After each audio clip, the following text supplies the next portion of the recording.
Can they stay or will they need to go? While some immigrants live in fear of ICE raids, others have been here legally under what's called temporary protected status. But that may change with a Supreme Court ruling that's pending.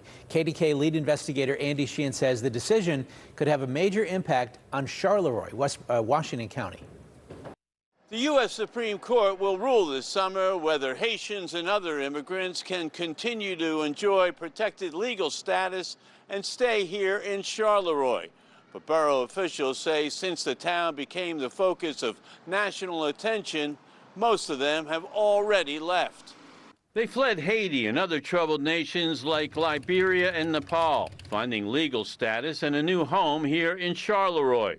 While other Mon Valley towns continued to lose population, the borough grew with the influx of immigrants. We come here, we're doing business, we're raising families, we're doing all the stuff that the regular citizen is doing, and we're doing our part to be part of the community. We are part of the community. You think there were too many? Too many. But since their arrival over the past decade, the immigrants have been met with resistance from some in town who've complained about poor driving skills and they're not speaking English. I don't see that many, so I don't think they must have left. Many or most have, unlike a year ago when Fallowfield and McKean Avenues bustled with immigrant shoppers.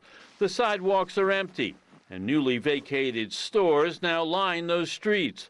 The immigrants having left Charleroi for other states or gone back to Haiti. I do believe they have been an asset. I feel bad that so many of them have left. Former mayor and now councilwoman Nancy Ellis says many have left town after becoming a target of President Trump, who singled out Charleroi by name in his administration's quest to lift the protected status of Haitians. Were they afraid? Some of them were afraid because of the fact that Charleroi had been mentioned.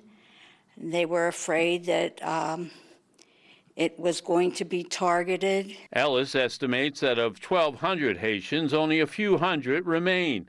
And while some of that has been driven by fear, others say it's mostly economic. Anchor Hocking closed last year, while 4th Street Foods, which had employed 700 immigrants, laid off 400. But whether it's a lack of jobs or a fear of ICE, the borough says the immigrant exodus is Charleroi loss. Anytime any community, whether it be immigrant or native-born people, you see the population decrease, it's not a good sign of health for that community. I think if you want a robust community, you have to have a robust population. The Supreme Court heard arguments last week whether the Trump administration has the power to lift the protected status. If it does, the rest of the immigrant population here may have to leave. Reporting in Charleroi, Washington County, Andy Sheehan, KDKA-TV News.